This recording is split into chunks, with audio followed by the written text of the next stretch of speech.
What is up, guys? This is KOJOFOREX, aka GPP Legend, aka Sniper Trader, aka King of Blues. I'm back again with another YouTube video. I told you guys I'm going to be very consistent. I try my best as much as possible to be consistent on this channel, post inciting videos, a lot of content that's going to help you upgrade your knowledge in the Forex market. So I'm back again with a new content. This one I titled Forex Sunday Sniper Analysis with KOJOFOREX, right? What I intend to do is that in this next couple of weeks, what I'm going to be doing every Sunday is I'm going to be giving you guys my directional bias, doing my analysis on the market with you guys that I used to do on Instagram. But this time I plan on doing it on YouTube so that within the week you can be able to always revisit it and learn from it, right? So it's going to be a very interesting one. I plan on doing my analysis, analyzing all my key pairs that I'm going to be watching within the week, the ones that I'm going to be planning on shorting or going long on, right? And then doing a full breakdown analysis into my perspective, my reasoning into trading those pairs, and my hot picks for the week, right? So when I say hot picks, I'm literally talking about currency pairs that I have my eyes keen on to take those positions, right? So you know that throughout the week we have like certain trades that align so well that gives us high probability setups that are likely not to fail, right? And those kind of high probability setups are what I like to call hot picks. So throughout the week I keep my eyes keen on those hot picks and make sure that when they align with my confirmations, I do not miss opportunity of taking a position on them. So I'm going to be running you guys through with my hot picks, right? So I believe that this series of videos that I plan on doing every Sunday is going to help you to improve your trading analysis. So if you are in tune with this new idea, you got to smash the like button. You also have to subscribe to this channel if you may have never come across KOJOFOREX channel. This is your first time. This is what I plan on doing for my subscribers and then people that follow me on the Telegram community. Also make sure to click in the link in the description to join the Telegram community, where after our analysis here, you know what I do. I always post free signals so that you guys can be able to grow your trading account while you also learn from the community. So without wasting much time, I'm going to go right into the video, do my analysis with you guys, and then show you my hot picks and then my anticipated moves for sniper positions coming in next week.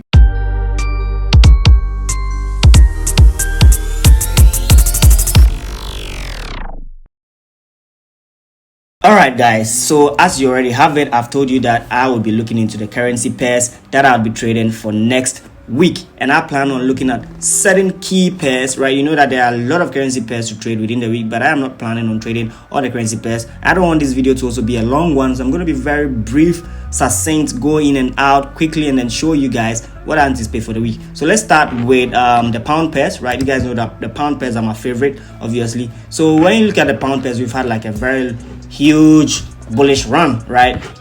All the way from the lows down here, right? Very huge bullish run all the way from this range, all the way running into the this is particularly pound Japanese yen, running to 149.50 area, right? So it was due for this pair to have made some level of a retracement after this kind of huge movement. So we have a little bit of a retracement or a pullback running into this area of 148 region, right? So what I expect for most of the pound pairs coming in next week is literally like a pullback, right? So when I say a pullback, I'm trying to like anticipate a little bit of push on the opposite direction before a continuation in this prior move that I set, right? So I feel like we're coming to that point in time where the pound is going to start changing its directional bias from that long position into a short zone, right? So it is due. If you watch this on the weekly time frame, you can clearly see that we've been running all the way upside on this currency pair, and then it is just due for us to like see some level of a pullback, the bears come in and push this market a little bit back down, right? So you can see that we tapped onto 149.50, which is one of my prime zones in this market, right? So I expect pound Japanese yen to pull back into these regions, right? Possibly tapping into 149.50, and then we see some continuation on the downside. That will be my directional bias for pound Japanese yen. It has the same confluence with pound USD, right? So you know that pound Japanese yen, pound USD, most of the pound pairs have high and strong correlation. So I'll be looking at most of the pound pairs retracing, right? At least some 61.8, 78.6 retracement regions, right? If you put your Fibonacci on it, you're going to see why I'm kind of targeting these areas, right? So I'm planning on this one coming into these highs, right? And then possibly like a continuation on the downside. So if you're trying to catch long on pound pair next week, know that it is likely a retreat retracement move. Nonetheless, if we do not have a retracement, then we could have a full reversal. If we have a full reversal, it will be interesting to see how the market reacts in the last highs that this market created before at least we still find a directional bias for a short, right? Or if this market decides to break onto the highs, we know what to look out for. If we close strongly above these highs, if we close strongly above the last highs, then we wouldn't look to go short, right? So we'll be keeping our eyes within these key areas, 61.8 retracement or 78.6, or breaking above the highs and then literally avoiding that position, right? So let's look at pound card as well. Pound card already started its retracement. So what I expect necessarily for next week for pound card is that at least it doesn't make much of its movement on the opposite direction, maybe linger a bit while it waits for the other ones to do their pullback, and then we can see this one also in confluence with its other pairs and then push on the downside, right? Pound Swiss franc, I have the same directional bias. So basically I'm just telling you that most of my pound pairs I'm looking for a retracement and a continuation. That is my directional bias for most of the pound pairs. If you look at euro pound, which is inversely correlated with the 4 pound pairs that I trade, right? So this you can already see that I started making some level of retracement on out of my prime areas, which is the 0.8700, right? So if I put fib on this one, you can clearly see that it is likely that we can run again into this some level of retracement into the 50 and 78.6 retracement regions before this pair also kind of push onto the upside. I am just telling you guys that I feel like it is due time for the pound pairs to start pushing up into the opposite direction, right? The bears have taken much control in euro GBP, so I feel like the bulls will come in, and then the bulls have taken much control in GBP, JPY, GU, GCAD, and GCHF, and then it is quite time for the bears to also come in and push the market somewhat down, right? So when it comes to Nasdaq US 30, you guys know that I told you that I'm going to teach you how to trade Nasdaq and US 30. I've not had the time to do that, but I'm definitely going to shoot a YouTube video taking you into my in-depth analysis of how I look at the Nasdaq and US 30. Last 2 weeks, I was analyzing this pairs with you guys on Instagram. I told you guys that I'm going to be looking at this area. I wrote this down and said my zone, right? Nonetheless, what happened is that we didn't have the market trading into that range within that week, right? So I was expecting the market to kind of push up into this range, and I would have been interested in looking at the short for it. Nonetheless, we can clearly see that last week we had that market literally pushing up high into this area. I told you guys that I have some key levels that I look for in the market, and I know how the market reacts around those areas with respect to how the big players like to play around these psyche levels. So I'm going to definitely do that video. You can clearly see that we tapped into that region, rejected a bit, formed some reversal from confirmations, and then boom, we just dropped back into 31,000, which makes up for 1,000 pips, right? So I know a lot of people follow several Instagram traders that you guys call them your mentors that do not even know how to calculate pips in the market. So 32,000 to 31,000, most of your mentors will say they caught 10,000 pips, but that is not a 10,000 pip movement. That is actually 1,000 pip movement. Yeah, so we're going to look at our directional bias for US 30 coming in next week, right? You can see that we're coming close to the trend line. I expect this to kind of push indeed further down into this region of the trend line, right? And then also I expect some level of a retracement again on this pair, possibly pushing back into the 61.878.6, which is likely around the 31,600 and 31,700 area, right? Within these regions, you can clearly see that sometimes I do not pull my fib on the chart before I know, because I've been doing this for a long time. So sometimes I can literally anticipate or kind of know possible retracement range if you put fib on it. So if I put a fib on this one to here, you can clearly see that the 61.8 and then 78.6 fall within that range that I drew, right? So I'll be expecting some retracement from that area for us to push further down, right?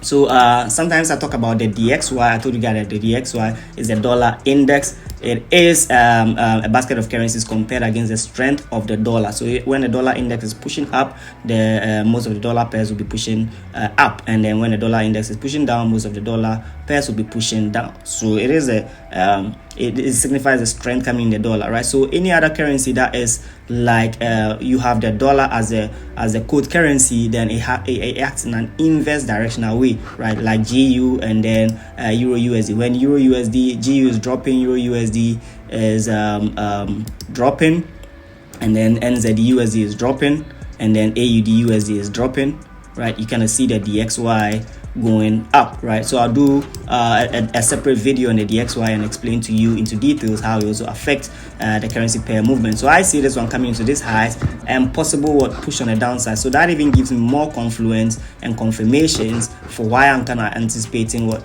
a pullback into the highs for GBP USD, because basically around that same time is when we would kind of be seeing a retracement in the DXY, right? A retracement in the DXY.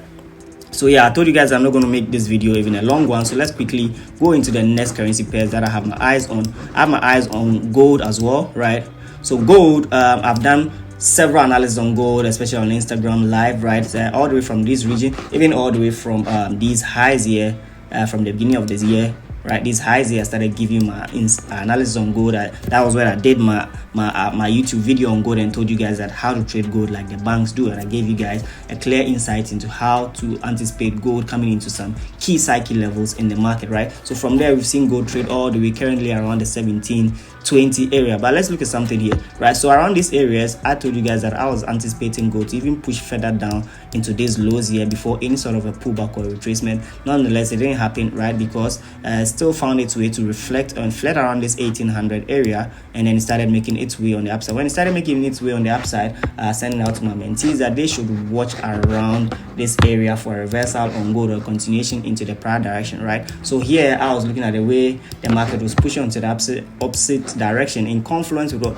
Fibonacci and then this key cycle level, right? So you can see that gold literally rejected around the 78.6 retracement area in confluence with this 1850, and then we had a massive push on the downside, right, running straight into this fib level of what, negative 27 retracement area. Again, that negative 27 now confirms these lows that I had already been looking out for gold for a long time, right? Coming back into these lows here. So running into these lows, what did we see? We saw another retracement or a push, right? So if we put fib on it, this one clearly is within the range of the 50 and the 61.8 retracements. That was a key target for me for a short again.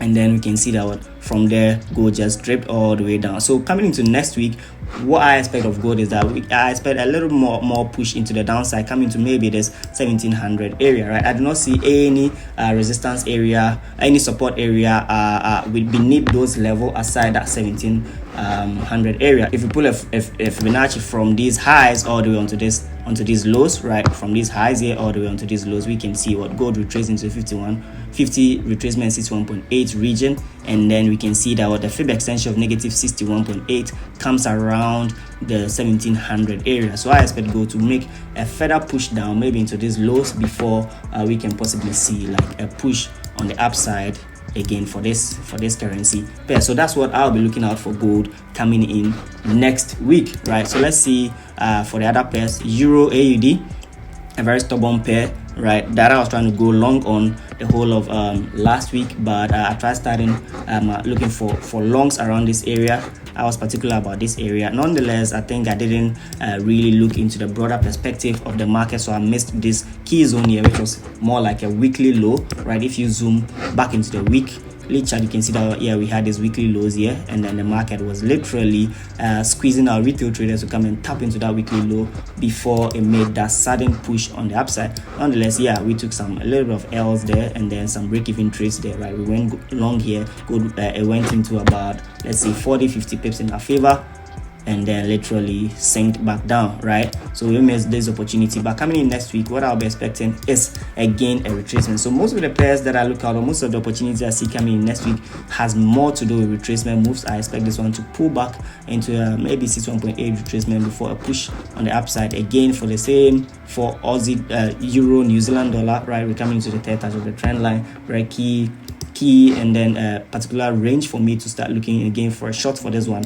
I expect some level of a pullback again for this currency pair within this range that I've established already, right? If we look at Euro card as well, the same. So you can see what there's a confluence of formations for these ones, right? Pullback again. And then if you look at Euro USD, I told you guys that it trades in opposite direction with the DXY. So because the XY was running on the upside, that is the same reason why Euro USD was running on the downside. So looking at me expecting retracement for DXY, I kind of expect a push up for Euro USD, which also coincides with me looking for a push up for GBP USD, and again a push up for New Zealand USD.